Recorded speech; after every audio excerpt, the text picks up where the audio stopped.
Te rogamos que nos guíes, revélanos tu palabra, Padre Santo. Abre en nuestras mentes el entendimiento para que podamos vivir conforme a ellas. Bendice nuestros caminos y ayúdanos a ser fieles a ti. En el nombre de Jesucristo. Amén. Hace 2 semanas hablábamos de lo que es la naturaleza del pecado. Y decíamos que el pecado es como aquel fruto que apareció en el huerto del Edén, del árbol de la vida, de la ciencia del bien y del mal. La ciencia del bien y del mal es el conocimiento del bien y del conocimiento del mal.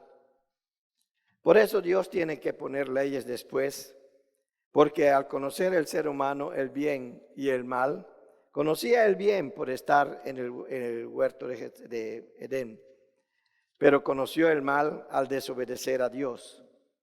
Y el mal abre los ojos o abre el entendimiento hacia otras cosas que no suele aceptar el mismo ser humano. Por eso dice que cuando comieron de ese fruto, se dieron cuenta hasta entonces que estaban desnudos. Y lo que quiere decir todo eso es que había cosas que se veían tan natural dentro de toda la estructura del bien, pero ahora que tenían esa diferencia, empezaban a notar cosas también diferentes. Y aquí el profeta nos empieza a hablar de todo lo que pasa con aquella persona que persigue el mal. Y también dice quiénes son los que practican el mal y cómo lo buscan con todo su corazón.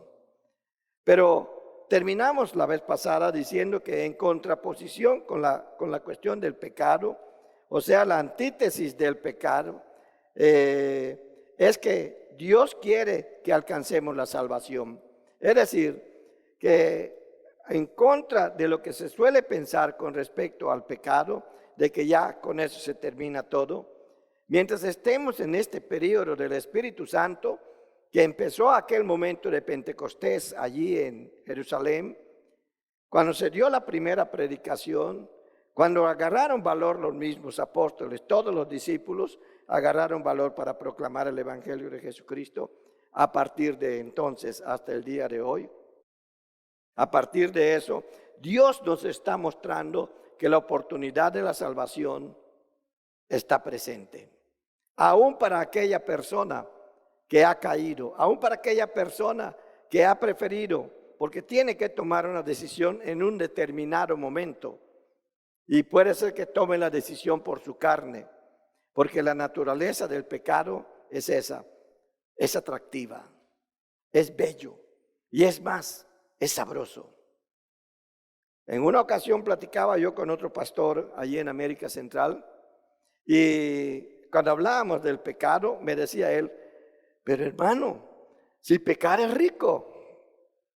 Y a mí me llamó la atención en ese momento, era yo un muchacho todavía.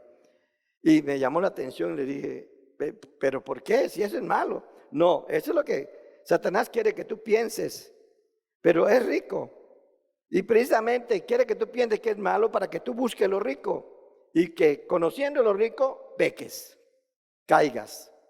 Que eso fue lo que pasó con Eva. Vio el fruto, probó y vio que era delicioso.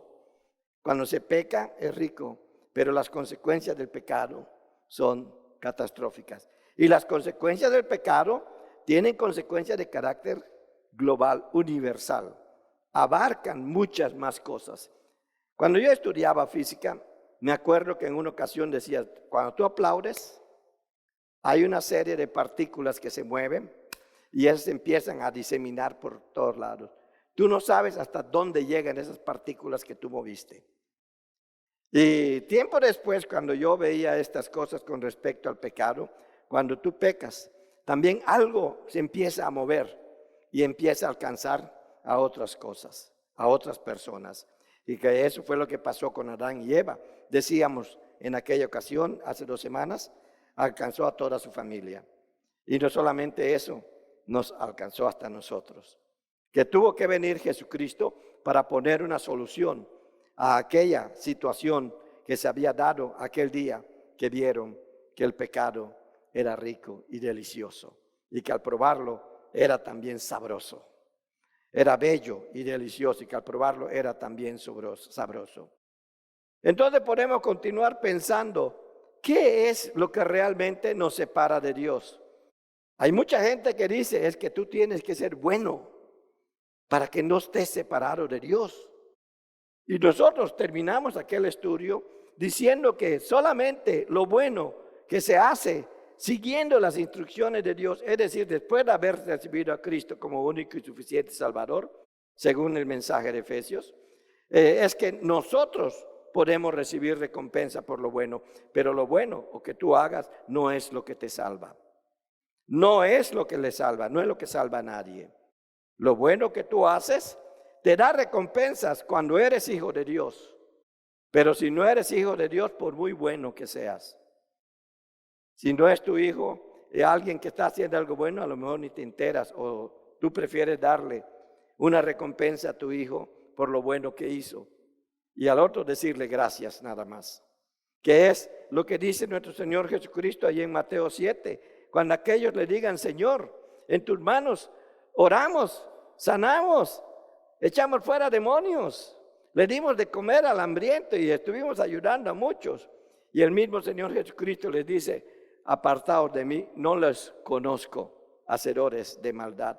¿Por qué no lo conocería nuestro Señor Jesucristo a esas personas? Porque estas personas nunca entregaron su vida a nuestro Señor.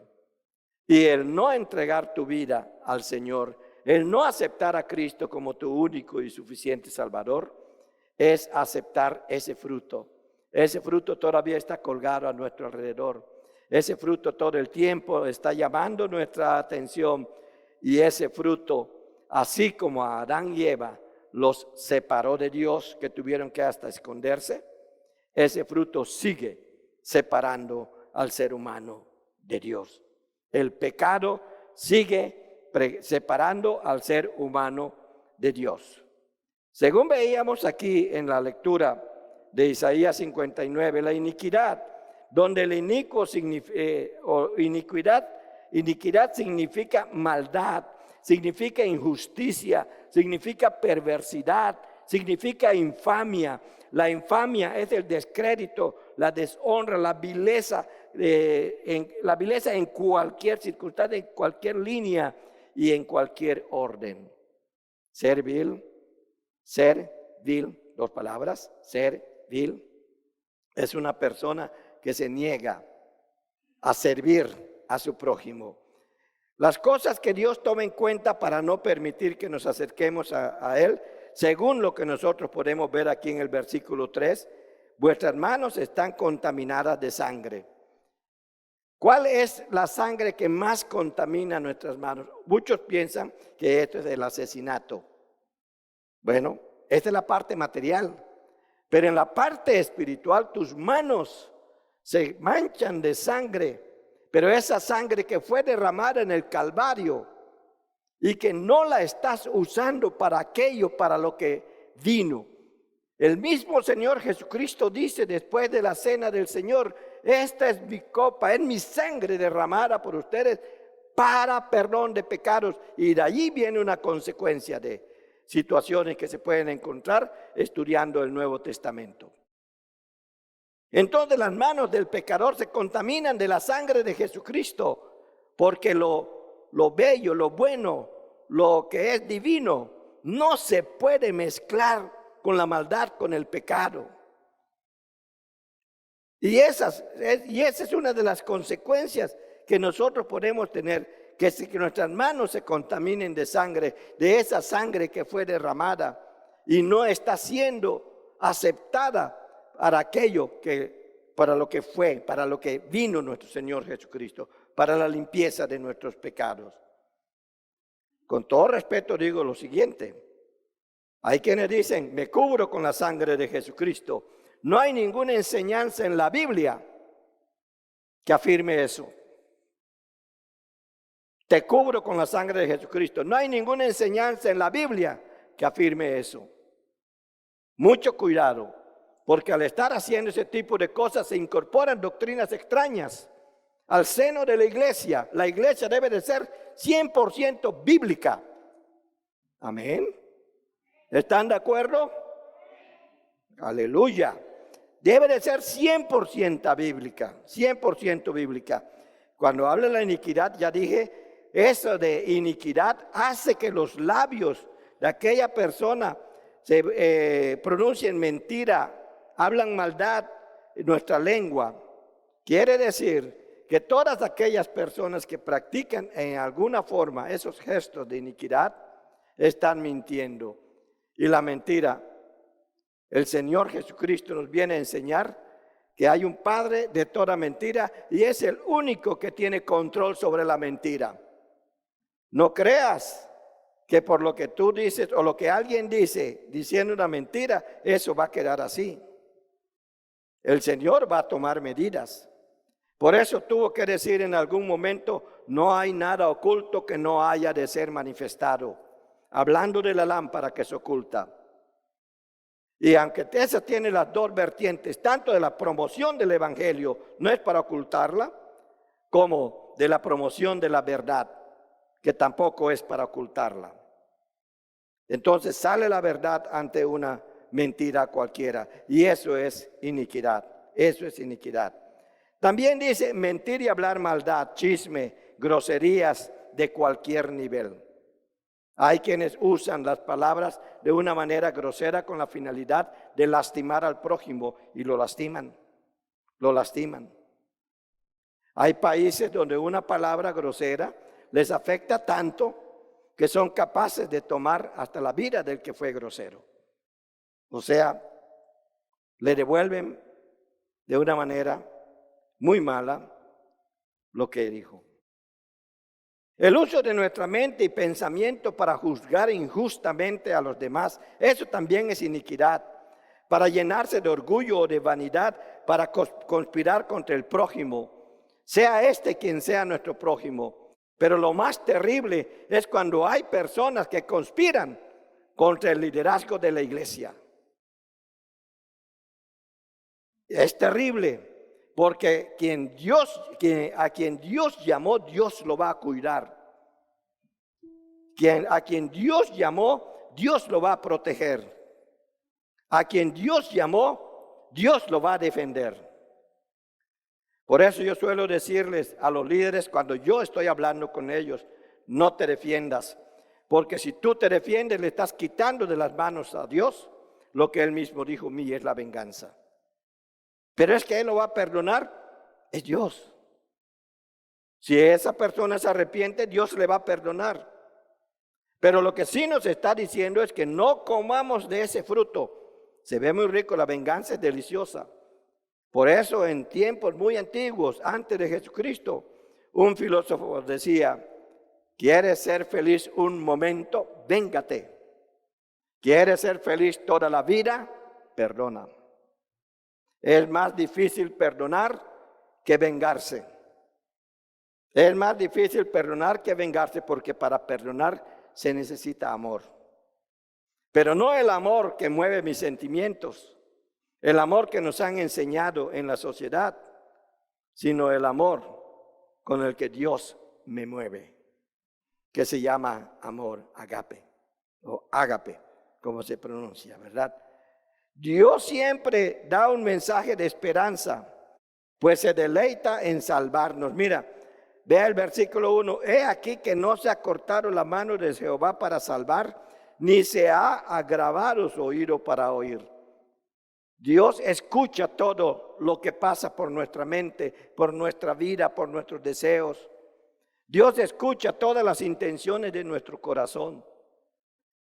Y Él para defender dice que no se ha acortado su mano para defender, pero tampoco se ha acortado para salvar. Y es lo que aquí muestra. Salvar tiene esos dos significados. Salvarte de la agresión, sea de cualquier tipo, o salvarte de la muerte eterna. También tiene ese significado. Entonces Dios actúa de esa manera ante todos nosotros, y una vez que lo ha hecho, nos pide que estemos en obediencia a sus mandatos.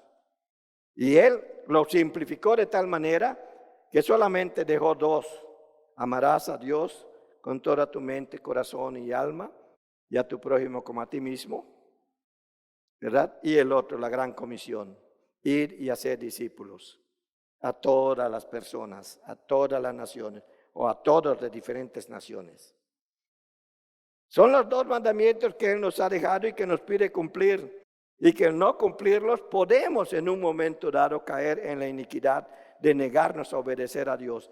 Pero negarse a obedecer a Dios se llama rebeldía, como lo dice también el profeta aquí en este lugar, casi al final al final más bien de esta sección, en el versículo 13, cuando dice: al prevaricar y mentir contra Jehová y apartarse en pos de nuestro Dios, el hablar calumnia y rebelión. La rebelión es la desobediencia a sus mandatos. Concebir y proferir de corazón palabras de mentira, quiere decir que la mentira viene de nuestra propia concupiscencia o de nuestros propios malos deseos. La mentira no viene de casualidad. Es que tuve miedo, sí, pero ¿quién controla tu vida? Puedes tener miedo, pero ¿quién controla tu vida? Porque si la controlas tú, vas a mentir. Pero si la controla el Espíritu Santo, te va a dar de nuevo, te va a dar valor para salir adelante en medio de todo lo que haya pasado. Porque Dios siempre tiene un mensaje de esperanza y se deleita en salvarnos. No se ha cortado su mano. Dios, aún el día de hoy, está pendiente de ti, está pendiente de mí, está pendiente de cada uno de nosotros, independientemente de la situación en la que nos encontremos. El ser humano toma decisiones precipitadas y es lamentable que lo haga, porque el Señor está prometiendo a todo momento: allí donde estás, donde sea que tú estés, mi mano no se ha cortado, mis oídos no se han cerrado. Y además dice, aquí antes había dicho, allí en el 41:10, yo soy tu Dios que te cuida, que te protege, que te sostiene con la diestra de su justicia. Bueno, lo leí en tercera persona, pero Él lo dice en primera persona, con la diestra de mi justicia. Pero esa es la promesa de Dios y que nosotros solemos olvidar. De manera que cuando nos enfrentamos al pecado, cuando nos enfrentamos a la persona que nos está haciendo daño en ese momento y a lo mejor ni siquiera se ha dado cuenta, y si ya se dio cuenta, pues tiene que responderle a Dios. Cuando nosotros nos enfrentamos a esas situaciones, nos olvidamos de que Dios no tiene la mano corta, ni tiene el oído sordo. Nos olvidamos. Por eso la oración es donde agarra su poder, porque poderoso es el que responde a ella. Y eso es lo maravilloso de nuestro Dios. Entonces es muy evidente aquí que el pecado que nos separa de Dios y el pecado es lo que nos separa de Dios. Y el pecado está en la naturaleza del ser humano. La naturaleza del pecado es como decir esas algas que se ven o esos animales que se ven en los documentales del fondo marino. Vienen unas como así y ven algo y lo envuelven y no lo sueltan y no se lo pueden quitar. Y eso es lo que hace el pecado. Puede ser que te muevas a otro lado, pero allí lo llevas. Puede ser que te muevas a donde quieras. Puede ser que te arrastres en el piso, pero allí lo llevas. El único que quita el pecado, ¿quién es? Jesucristo, Dios, el Hijo de Dios, nuestro Señor Jesucristo. Es el único que nos limpia de todo pecado. Así lo dice la Escritura. Entonces aquello que te ha agarrado te va a soltar, pero lo necesitas a Él. Y eso no llega así nomás. La Biblia nos dice cómo debemos de acercarnos. Por eso es evidente que nada fuera de Dios en Jesucristo puede justificar al ser humano. Es decir, el único que te justifica, el único que te permite salir, desprenderte de aquello que te agarró porque te hizo pecar, o que te tiene agarrado porque no has conocido a Cristo como Salvador personal, es nuestro Señor Jesucristo. Es el único que te justifica. Y justificarte es hacerte justo delante de Dios. Porque el mismo salmista lo proclama. ¿Quién entrará a tu lugar santísimo?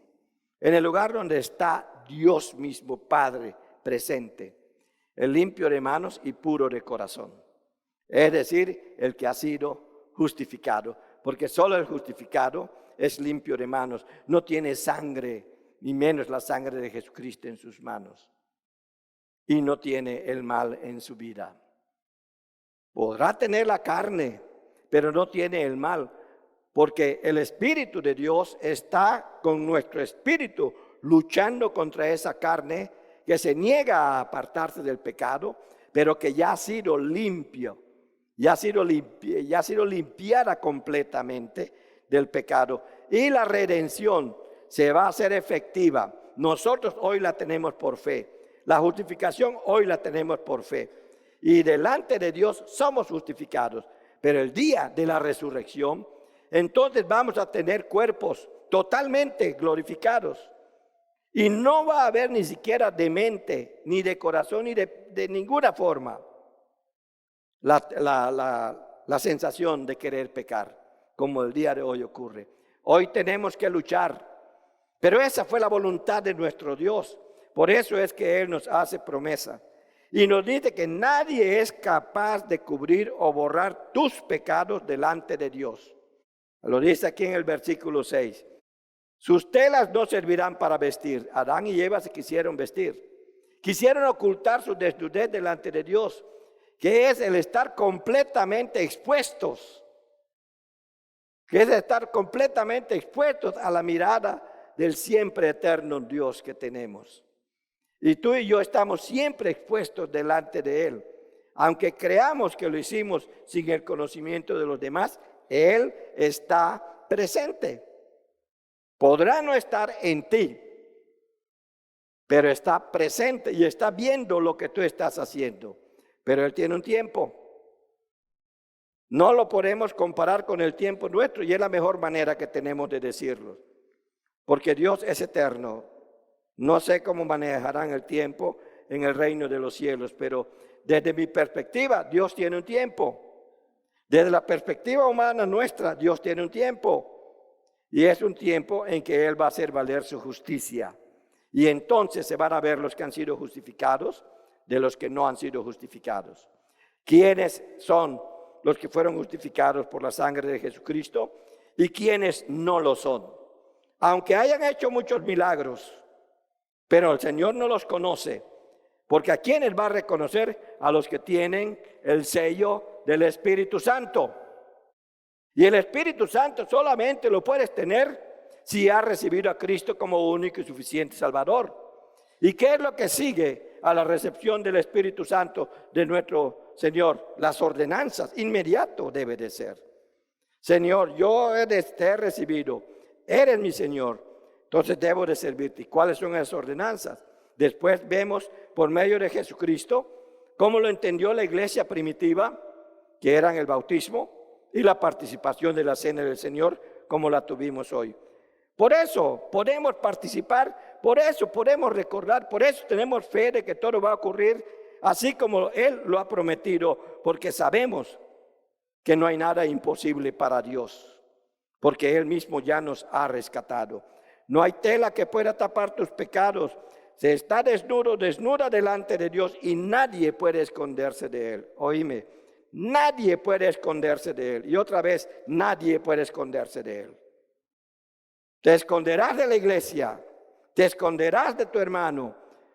Marido te esconderá de tu esposa, esposa te esconderá de tu marido, hijo te esconderá de tus padres, padres se esconderán de sus hijos. Pero de Dios, jamás.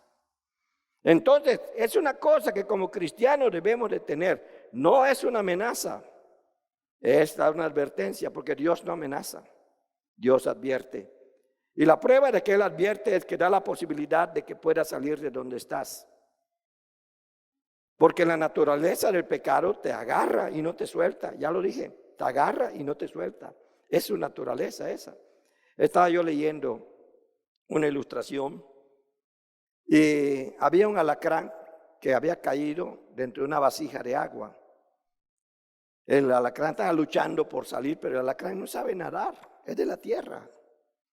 Entonces lo vio esta persona y le quiere agarrar de la cola para sacarlo del agua y rescatar al alacrán, porque era un naturista, creía en la naturaleza, y le pica el alacrán. Quita la mano y se soba un rato y luego lo vuelve a hacer, le vuelve a picar, hasta que al fin lo pudo agarrar bien y lo sacó. Alguien que lo estaba observando le dice, oye, ¿por qué después de que te picó seguiste insistiendo? Dice, porque la naturaleza del alacrán es picar, pero mi naturaleza es salvar.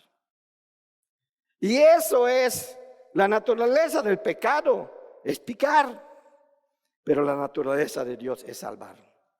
Pero para que Dios te salve, tienes que permitir que te saque de donde caíste, porque de otra manera no va a pasar nada.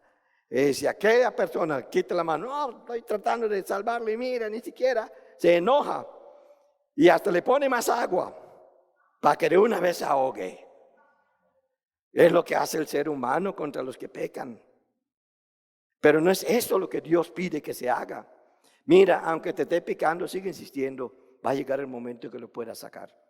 Su naturaleza todavía es pecaminosa, pero tu naturaleza, si eres hijo de Dios, es ser partícipe de la salvación de nuestro Dios. Y Dios quiere que tú seas de eso, seas de eso.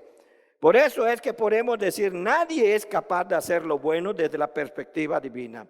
Es decir, Dios sabe que nadie es bueno. Vea el versículo 7. Dice, sus pies corren al mal, se apresuran para derramar la sangre inocente. Sus pensamientos de iniquidad, destrucción y quebrantamiento hay en sus caminos. Esa es la naturaleza del pecado. Cuando agarra al ser humano, lo usa para esas cosas. Pero la naturaleza de Dios es salvarte. Por eso es que Él dio todo ese plan de salvación por medio de nuestro Señor Jesucristo. Además, el Señor nos dice allá en Génesis 8:21 que el ser humano es malo desde su juventud. El ser humano es malo desde que es joven, desde que se da cuenta y tiene conciencia de pecado. El ser humano ya nace haciendo lo malo. Por esto tenemos que corregir a nuestros niños. No hagas esto, no hagas lo otro.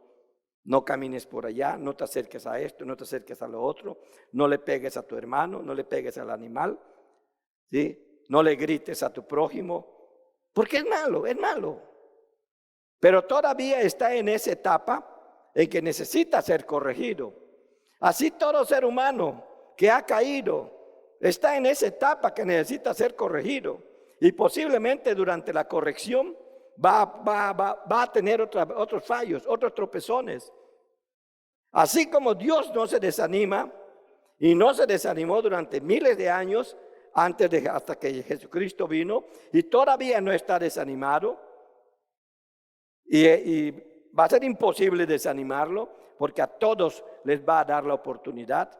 Si tú y yo hemos recibido a Cristo como nuestro único y suficiente Salvador, como dice el apóstol Pablo ya en 1 Corintios capítulo 2, nosotros tenemos la mente de Cristo. Lo cual podríamos decir, tenemos la mentalidad de Dios.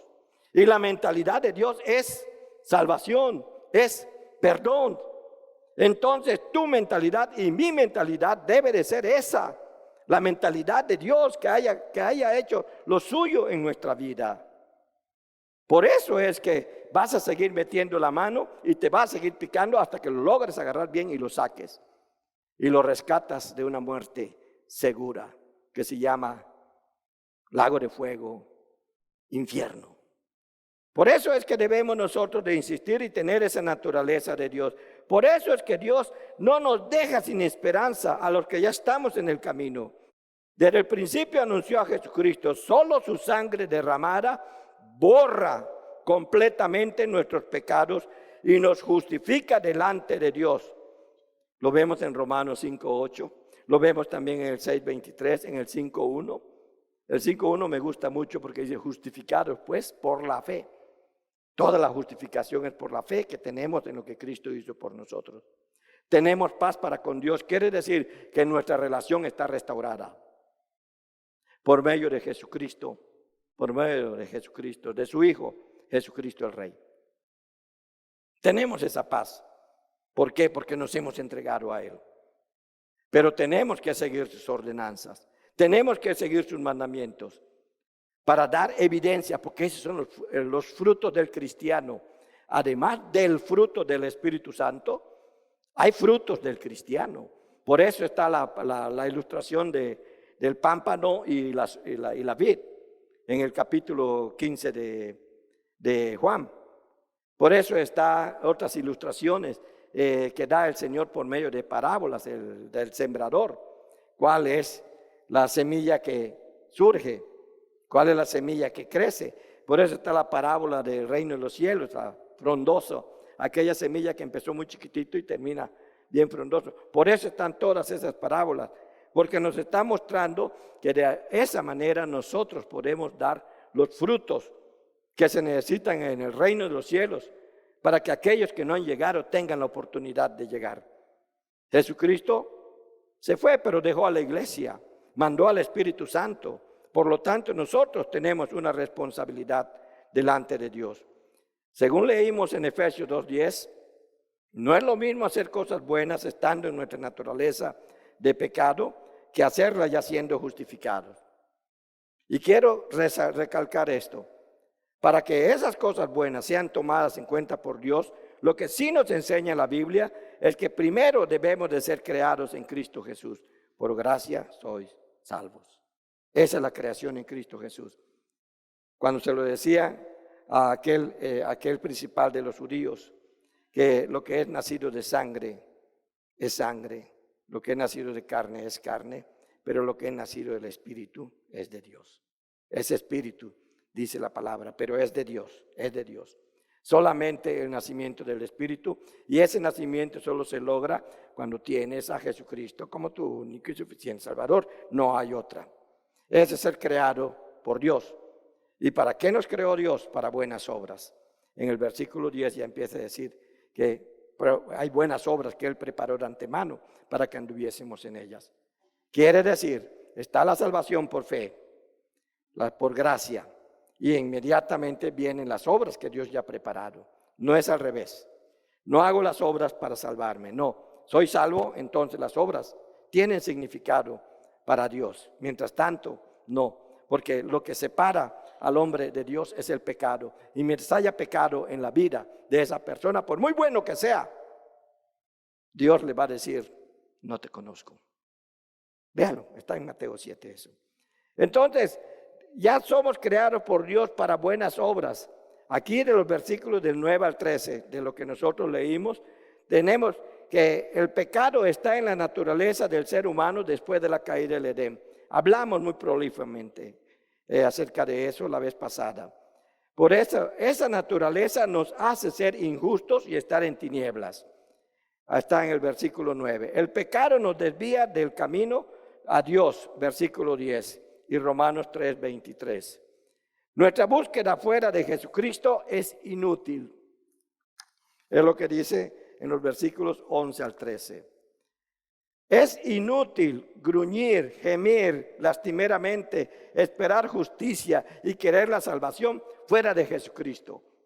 Hay muchos que prefieren gemir, lamentarse, lacerarse el cuerpo, hincarse sobre brasas ardiendo delante de cualquier cosa menos delante de Dios. Va a sufrir los dolores porque el cuerpo humano siente ese dolor. Estamos creados de esa manera. Pero no va a lograr lo que quiere. Va a ser como aquella mujer que decía, Señor, ten misericordia de mí, mi hija se atormentaba por un demonio. Y el Señor lo oía, pero seguía su camino. Hasta que aquella mujer dijo, Señor, socórreme. Es a mí a quien tienes que salvar. Y cuando Jesús le habló y ella respondió, no solamente fue salva ella, también fue sana su hija. Porque la salvación así es también, se extiende a todos nuestros lazos familiares. Entonces, mi hermano, mi hermana, sin Cristo no hay esperanza. Ustedes han oído ese canto, ¿verdad? Sin Cristo no hay esperanza. Sin Cristo no hay salvación. Sin Cristo no se tiene paz. Sin Cristo no somos nada. Solo somos carne. solo se sería carne del infierno. Entonces solo el Padre puede introducirnos al reino y solo podemos llegar al Padre por medio de Jesucristo. Dice, yo soy el camino y la verdad y la vida. Y nadie llega al Padre si no es por mí. Luego lo dice Pedro en Hechos, luego lo dice Pablo en Timoteo. Así que no necesitamos más advertencias porque antes de decir todo eso, nos hablan de todo lo que es el Evangelio de Jesucristo. Mis queridos y queridas hermanas y hermanos, Dios te sigue llamando y te sigue diciendo, mira el fruto, pero no lo comas. Y cuando sientas el deseo de comerlo, acude a ese espíritu que Él te ha dado para resistir, porque sin ese espíritu, si tú le das la espalda al espíritu, el espíritu no te va a ayudar. Eso es hacerle caso a los deseos de la carne.